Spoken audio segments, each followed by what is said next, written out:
everyone, welcome to Through the Auditor's Eye. I know most of you have been asking, where is the video? Where is the video? I do apologize that it took this time to get it to you, but here we are. We're about to embark on this journey, and there is a lot to learn.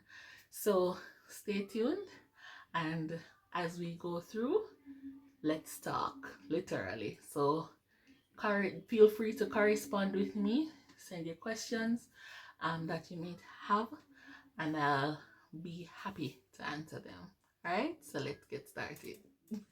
All right, so before we dive into deep waters, there are a few terms that we must familiarize ourselves with, and we're going to go into that real quickly because you will hear me referring or saying these terms, and so let us get an understanding of what these terms are. All right, so first and foremost, food safety. What is food safety? And it is as simple as the term suggests. It is measures that are put in place to keep food safe, to prevent any form of harm to the food, or to that might alter the quality of food. Right, that is as simple as it gets. So if you want to say define food safety, we're just trying to protect food. All right, we're trying to protect the food, and we're trying to protect the consumers that consume the food. All right, next thing, food. What is food? Do we all really understand what food is and what can be classified as food? So food is anything that we ingest that is intended to be nourishing to our bodies, right? So whatever we eat or drink, it's classified as food. Now, when I say that, and if I should ask, do you think ice is food? Sound off below. Let us talk. All right, let us see what everyone thinks. Do you think ice is food? All right, let's see. Comments, send them in. Let's see. All right, to see what if ice is really food. All right, and then we'll answer that question on another video. All right. Next is contaminants. Contaminants are any substance that might be introduced to your food that can change the state or the quality of the food. So whatever is introduced to the food that does not make it safe anymore, we classify that as being a contaminant. Right, so when we say something is contaminated, it means that something was added to the food, or something was inserted, or something fell in it, whatever, that made it unsafe, and it changed the intended quality of the food. Right, so if I should add any substance, a brick, piece of stone, hair, those are contaminants, right? It was not intended to be a part of food. It is not intended to be a part of the recipe or the makeup of this product. It is a contaminant, right? It changed the whole quality and purpose of the food. Next is cross-contamination. What is cross-contamination? We're crossing, right? We're crossing. So it is simply the transfer of any harmful substance, such as a microorganism, in most cases, from one substance to the other. And it is often transported by humans, by use of utensils or rags, but whatever can be used to transfer this harmful substance from this source to this other source is called cross-contamination. And there are many instances where cross-contamination can occur, and we will look into that in as we go along. All right. So as we talk about cross contamination, there are different types of contaminants, right? And the different types of contaminants, we have physical contaminants, we have chemical contaminants, we have biological contaminants, and then there's a next set of contaminants that is oftentimes in a class by itself, but is a form of contamination, and we call that allergenic contamination. And we'll go into those different types and what they are. So physical contaminants or physical contamination is caused by a physical object, all right, that was introduced to the food to contaminate the food. So these physical substances can be a stone, nail, hair, a piece of metal, piece of jewelry, those things, a piece of paper, plastic, those that do not were not intended to be a part of the food. They should not be in the food. Those cannot be consumed, and if those are consumed, they can cause harm to the consumer. Those are physical contaminants, right? So we can literally see, touch, feel them. Those are physical contaminants. Now, our chemical contaminants is as simply as it says again, is the use of chemical substances to contaminate the food. It's the introduction of any form of chemical to the food substance. So, for example, bleach was added to the food indirectly or directly, unintendedly or intentionally, right? What else? Pesticides, right? Those got into the food, harmful toxic fumes, those that were absorbed by the food, those are chemical contaminants. Soap, detergent, those are chemical contaminants. All right. Now, biological contaminants is the contamination of food by biological agents or organisms. So when we're talking about biological contaminants, we're talking about or yeast or molds or viruses or bacteria. Bacteria is the largest group that affects food in a harmful way. And as I said, as we go along, we will go deeper into, because these we're only defining these terms to kind of get you familiarized and get you understanding what we're about to go into. All right, so the next one, as I said, the allergenic contaminations. Now, this is the contamination of food by another substance that can cause an allergic reaction.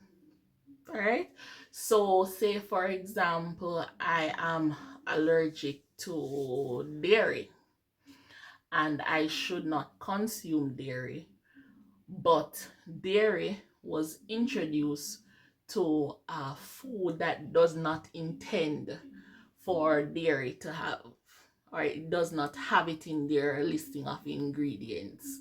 That is allergenic contamination. Gluten. I'm making bread. I know that I'm in a facility where we have gluten-free bread and we have one that we use gluten in. If I use any substance or utensil and that is intended for my gluten bread, and I use that in my non-gluten bread, that too can be called allergenic contamination, right? And we are going to go into how do we prevent these types of contaminants, all right? Another term that we should very, very important, and I have been saying it, microorganisms. What are microorganisms? As I said, it's as simple as it sounds. Micro, organism. So it is an organism that is so small that you cannot see it with your naked eye. That's as simple as it be. So we normally need the use of a microscope to see these organisms, and these are viruses, molds, bacteria, yeast, etc. So our biological contaminants, microorganisms, yeah man, that's them. All right. So we are going to go into how we can prevent these kind of contaminations. All right.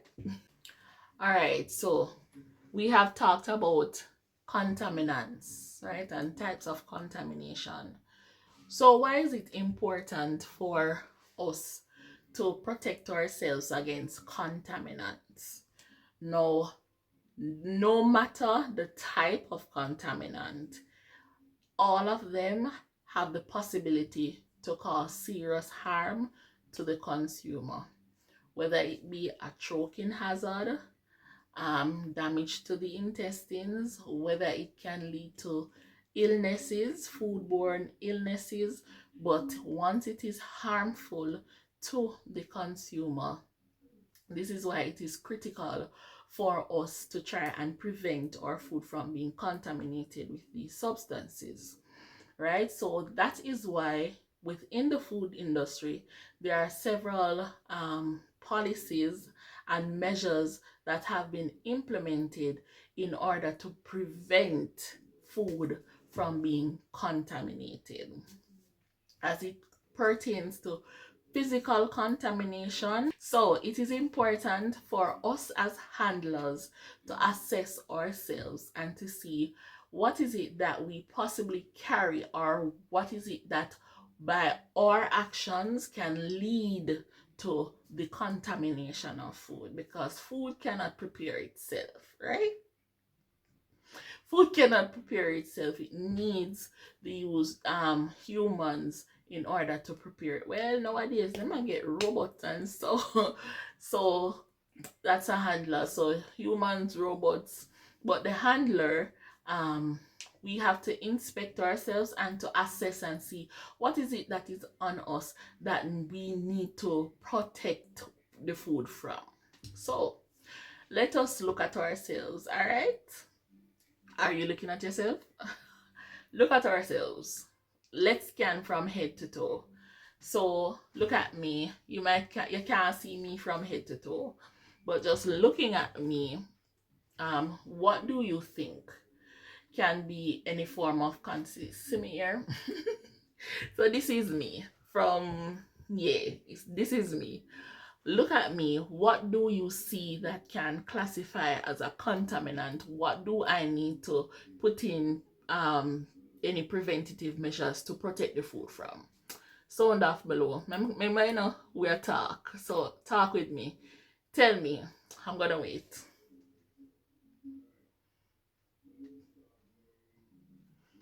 All right. So let's go and let's see now if you're actually correct. So starting from head. Remember, you can only see right here. All right. But you can see yourself. You can see from head to toe. So let's go. So from our head, we're going to start. This here. Here is one. Here is classified as a physical contaminant, right? And that is why within the food industry, one of our main ways to protect food from here is the implementation or the use of a hairnet. Now, a hairnet is to prevent hair from getting into the food. Now, whether it be your natural hair or its addition, hair is hair. And not just for females, males, yes, yes. Once we have hair on our heads, on our bodies, we have to be cautious in how we go about handling food. That you don't want to be walking around into a kitchen oh, as fabulous as you might be in that lovely hairstyle and just flashing it all about, right? Why? Because no strand of hair is permanently attached to your head, and it is that it cannot fall out or it cannot break. Uh-uh. It is very possible that a strand of hair can leave your head. It is very possible that a strand of hair can break. All right, not just on your head, but for males, I'm dealing with the head. So for males, the beards, your hair can fall out, right, without you even knowing it. And so we want to prevent that hair that is falling out from actually falling into the food. Okay, so that is why hair nets are utilized, right? So this is what it looks like. Well, this is a bouffant cap. um Other industries may utilize a black mesh hairnet. I'm looking about to see if I have one, but currently in my workplace I use this. This is what I use. So it is simply a cap with an elastic around it. You don't pre this. You need to have your whole habit, all it used. All right. So this is what it is, and you put it on your head. All right. And I'm going to illustrate to you the correct way to actually use this hairnet. Yes, so as I said, I'm going to demonstrate. So this is how it would normally look, this bouffant cap. And first and foremost, you must actually know how many you're going to need, all right, for your type of hairstyle, all right, because your hair, all of your hair must be under the cap. All right, it should not be at any instance that your hair is sticking out, protruding from the hair net. Now this is how I would normally go about. So this is why I kind of have some holes in it, and so all of your hair must go under the cap. Now as we see with my hairstyle, and my voluminous hairstyle, this one hair net will not do, because there are portions, it cannot stretch any further, and there are portions of my hair that are still protruding. So what do I do?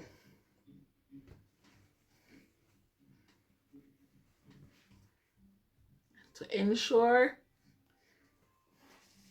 that all of my hair is under the cap, the hair net. At no point in time should you wear your hair nets like this.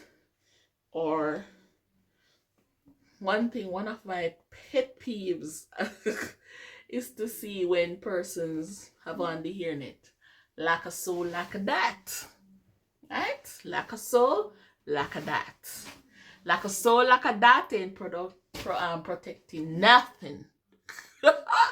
Okay, it ain't protecting nothing. So no, so all of your hair must be under the hairnet. All right, so we have dealt with the hairnet. Oh, so for males, first and foremost, for males, a clean shave is required to be in the food industry. All right, a clean shave is the order of the day, right? That is most acceptable, right? So for males, if you're not clean shaven, and there is any reason why you cannot be clean shaven, that must be a medical reason, right? So for workers or handlers, that if they shave too low, they have the razor bumps and they're affected and all of that, It's a medical reason, and what you must do is to ensure that you get a medical certificate stating this. It's a letter from your doctor, a letter from a clinic or wherever that you go for treatment if this happens, that this is the case. Simple as that. However, not because you have a medical certificate you will be allowed to work with the beard or with the facial hair like that. No. You must actually be wearing a beard guard. Yes, there's something known as a beard guard, and it's just like a hairnet, but it's intended for the beard. What it would normally look like, it's like an hairnet, but there is a string attached to both ends, and the string would go across here, and then the hairnet covers from the nose to under your chin, right? And why up here? Because it protects the moustache, that's what it name as well. All right, so it is literally. But in the event that you don't have a beard net or a beard guard, a simple the same hair net or buffon cam can be used. So you literally just ensure that you have both ends. Put it like God, me have to cut me eye. Put it like that. This kind of stretch out a bit so it would look something like this, right? So your beard would be guarded and you won't have hair falling from your beard into the food. All right, so that's with hair. What else? Jewelry and jewelry. So jewelry can cause a physical contaminant, can be a physical contaminant, and it can actually lead to also the contamination by biological organisms or agents. The risk for these falling into the food, that's the risk. These can actually fall out for food establishment that use heavy machinery or any form of machinery, going, say for example, even a chain going near to it and it gets caught in that machinery. You can be, it don't only harm the food, you know, it doesn't only harm the food, it harms you as well. So that is why no jewelry as a physical contaminant or a physical agent. Biologically, on that scope of it is that oftentimes they do carry bacterial load, because not all the time our jewelry are being cleaned and they are coming in contact with different biological organisms that, as we say, we can't see them. All right, and they're there and they're not being cleaned on a regular basis. So introducing this into the area, sometimes we go about and we tend to touch the jewelry, and with handling the food, that is how it will cross contaminate, right? So the harmful, sometimes our ears are not as clean and they're infected, and it's there, we have a piercing and we touch it, irritate it, and while we're there preparing the food, we are touching the food, and these harmful substances are transferred from that area to the food that we should be keeping safe. So that is one thing why we should not, those are two reasons why we should not have jewelry on. Okay, next, what else can you see from my head to my shoulder, or clothes? All right, what we wear actually can pose harm to the food, what we wear. Okay, yes. So we are required to have a good personal hygiene. Good personal hygiene, which means that we bathe regularly, we brush our teeth, wash our mouths, and we are going to go into further later down the line why taking care of ourselves and why I said the mouth and so forth. All right. Our clothes are also agents of transfer. You would see that for most food industry business places, they require their workers to have a uniform which they will wear um, only in the workspace. So those employees are not permitted to wear their uniforms on the road. You're not permitted to come to work in a uniform. You're not permitted to leave the establishment during your work hours in your uniform. You're just and you're not permitted to wear any type of clothes in the work establishment. Why is this so? When we go outside, there are several microorganisms that we do not see. We cannot see them. And we come in contact with people, we go different places, and we come in contact with different things. As we say, these microorganisms, you cannot see them. So you can actually transfer harmful organisms or substances from outside into the area or the production area, and then it will contaminate the food. Means we change the whole quality of the food, and we can pose the risk of our consumers being sick from what we introduce. All right.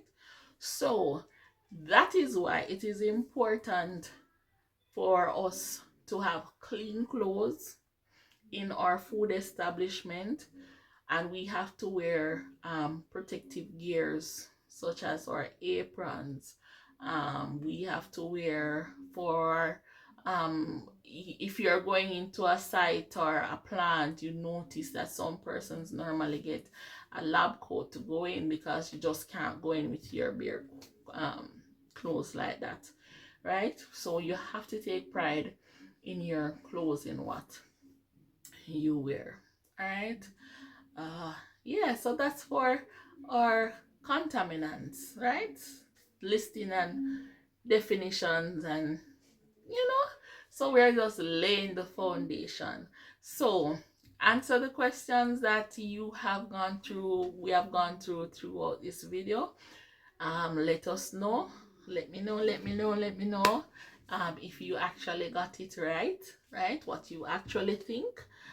As we say, if there's any questions, you can let me know as well. Feel free to correspond with me, and I'll be happy to answer your questions. So on the next time with Through the Auditor's Eyes, I'm Leisha. See you.